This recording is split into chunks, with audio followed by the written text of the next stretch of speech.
জবাবদিহি করতে পারবে যে আমি পিতামাতা হিসাবে ছেলে সন্তানকে সঠিক সময়ে সঠিকভাবে শিক্ষা দেওয়ার ব্যবস্থা করেছি। যদি এরকমটি না হয়, সেই দিন যদি ছেলে সন্তান জাহান্নামে যায় আর পিতামাতা তাকে কোরআন হাদিসের মৌলিক শিক্ষা না দেয়, এই ছেলে সন্তান আল্লাহর কাছে মামলা দায়ের করবে, এই পিতামাতা আমাকে ইসলামের মৌলিক শিক্ষা দেয়নি, জাহান্নামে যাব। কিন্তু সেই পিতামাতার বুকের উপর দিয়ে পাড়া দিয়ে জাহান্নামে যাব, তাকে লাঞ্ছিত অপমানিত করে। এজন্য পিতামাতার দায়িত্ব, সন্তান ভূমিষ্ঠ হওয়ার পরেই যে কথাটি প্রথম শিক্ষা দেবে তার নাম আল্লাহ। সন্তান ভূমিষ্ঠ হয়েছে, ডান কানে আজান, বাম কানে ইকামত, আল্লাহ আল্লাহু আকবার। সন্তান পৃথিবীতে আসার সাথে সাথেই আল্লাহর সঙ্গে পরিচয় করিয়ে দেওয়া। সকল বিষয়ের একক ক্ষমতার অধিকারী আল্লাহ রাব্বুল আলামিন, তার সঙ্গে প্রথম পরিচয় করিয়ে দেওয়া। 7 দিন যখন বয়স হবে, তার জন্য পিতামাতার দায়িত্ব ধার করে ঋণ করে হলেও তার জন্য আকিকার ব্যবস্থা করা। আকিকা হলো পিতামাতা এবং সন্তান, তার মধ্যে পরিচয়ের বন্ধন। সূরা ইয়াসিন 12 নম্বর আয়াত। কিয়ামতে আখিরাতে বাবা মা এবং ছেলে সন্তান পরস্পরের আমল বন্টন হবে। যদি পিতামাতার জন্য সন্তান দোয়া নাও করে আর সন্তান যদি ভালো কাজ করে, আল্লাহ রাব্বুল আলামিন তার বন্টন এই পিতামাতার জন্য ছেলে সন্তানের একটা আমল, একটা অংশ অটোমেটিকলি আল্লাহ রাব্বুল আলামিন পিতামাতার আমলনামায় যোগ করার ব্যবস্থা করে দিয়ে দেবে। সন্তান যত ভালো কাজ করবে, সমস্ত ভালো কাজের অংশ পিতামাতা পেয়ে যাবে। সেই পিতামাতা যারা সন্তানকে সঠিক পথে শিক্ষায় শিক্ষিত করেছে, ছোটবেলায় তাতে সাথে করে নিয়ে মসজিদে নিয়েছে, সালাতে আভ্যস্ত করেছে, আচার ব্যবহার শিক্ষা দিয়েছে, শিষ্টাচার শিক্ষা দিয়েছে। 4টা বিষয় পিতামাতার জন্য, ছেলে সন্তানের জন্য, বাবা মার জন্য সবচেয়ে গুরুত্বপূর্ণ বিষয়। 1 নাম্বার হলো সততা, 2 নাম্বার ন্যায়পরায়ণতা, 3 নাম্বার তাকওয়া, 4 নাম্বার হলো হুসনুল খুলক, উন্নত আচার ব্যবহার, শিষ্টাচার, ভদ্রতা।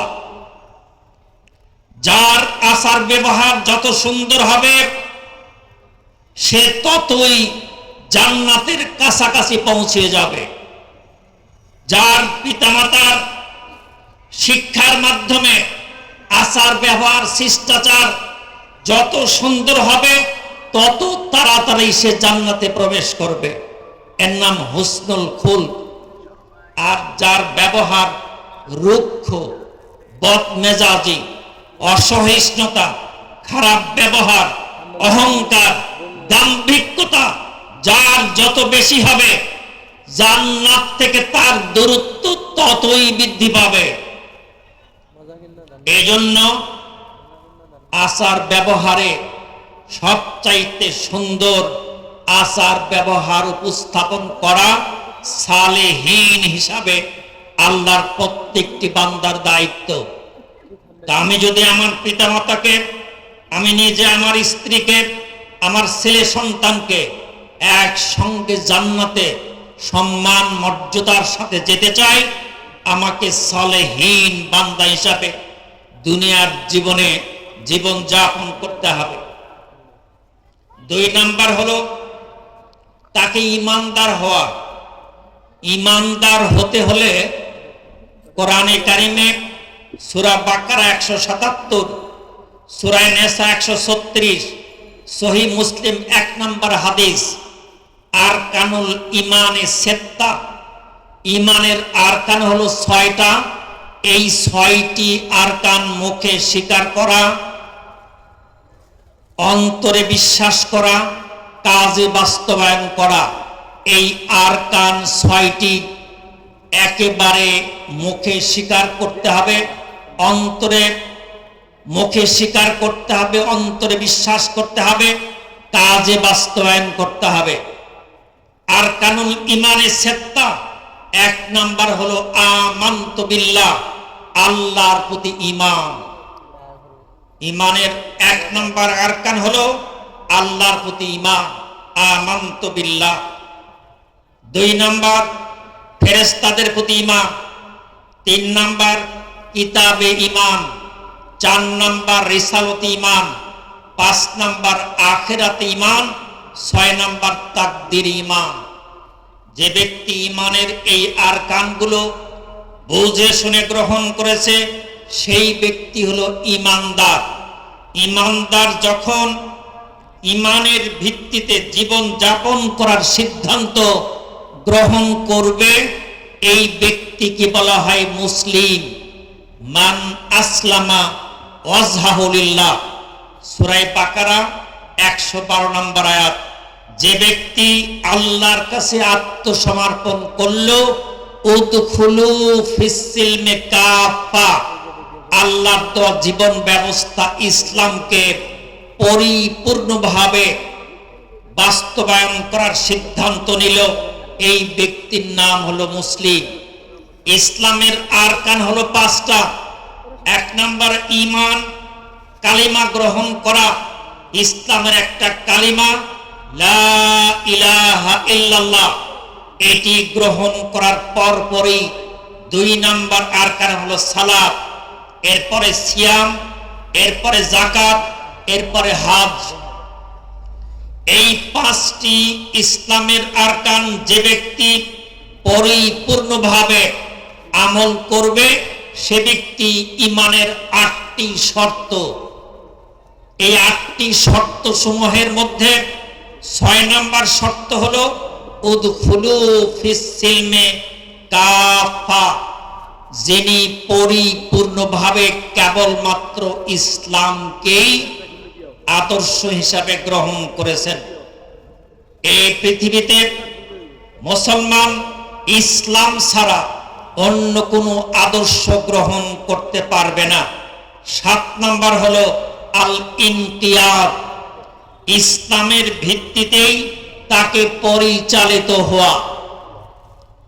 আল্লাহ রাব্বুল আলামিন পরিপূর্ণ যে জীবন ব্যবস্থা দিয়েছেন তার নাম ইসলাম। ওয়ামাই ইয়াবতাগি গায়রাল ইসলামে দীনা ফালাই ইকবালা মিন, যে ব্যক্তি ইসলামের ভিত্তিতে জীবন যাপন করবে না, মানুষের তৈরি কোনো ইজম মতবাদ দিয়ে রাজনীতি করবে, জীবন চালাবে, ব্যক্তি পরিবার বিচার ব্যবস্থা রাষ্ট্র ব্যবস্থা পরিচালনা করবে, তার এই কাজ নামাজ পড়লেও, রোজা করলেও, হজ করলেও, যাকাত দিলেও সে ব্যক্তি পরিপূর্ণ মুসলিম নয়। সে ব্যক্তির আমল আল্লাহর কাছে কখনোই গৃহীত হবে না। সম্মানিত উপস্থিতি, সালেহীন নেককার পরহেজগার বান্দা আমরা হতে চাই। এই জন্য কোরআনে কারীমের কাছে আসব, ঈমানের আরকানগুলো পরিপূর্ণভাবে জানার চেষ্টা করব, ইসলামের 5টি আরকান হাতে কলমে বাস্তবায়ন করব। আমার সময় শেষ হয়ে গেছে। যে কথাগুলো আপনাদের সামনে বললাম, আল্লাহ আমাকে এবং আপনাদের সবাইকে ইসলামের এই মৌলিক শিক্ষা বাস্তবে আমল করার, জানার, বোঝার তৌফিক আল্লাহ আমাদেরকে দান করুন। আল্লাহুম্মা আমিন। আমার জন্য দোয়া আছে, আপনাদের জন্য প্রাণ খুলে দোয়া আমরা করব ইনশাআল্লাহ। আমি আপনাদের পাশেই ছোট্ট একটা জমি কিনে কনস্ট্রাকশন অন দা ওয়ে বাড়ি করার চেষ্টা করছি। সেখানে বসবাস করব ইনশাআল্লাহ। মাঝে মাঝে আপনারা ডাকলে আবারও আসব। আপনাদের জন্য আমি প্রাণ খুলে দোয়া করছি। সেই কথা, তাওয়াফানি মুসলিমা ওয়াল হিকনি বিস সলিহিন, ইউসুফ আলাইহিস সালাতু সালাম আল্লাহর কাছে এইভাবে দোয়া করেছিলেন, ওয়ালিয়ি ফিদ দুনিয়া ওয়াল আখিরা, আল্লাহ দুনিয়া এবং আখিরাতে তুমি তো আমার ওয়ালি, অভিভাবক। আল্লাহ তুমি আমারে মুসলিম হিসাবে মৃত্যুবরণ করার তৌফিক দিও, ঈমান নিয়ে কবরে যাওয়ার তৌফিক দিও।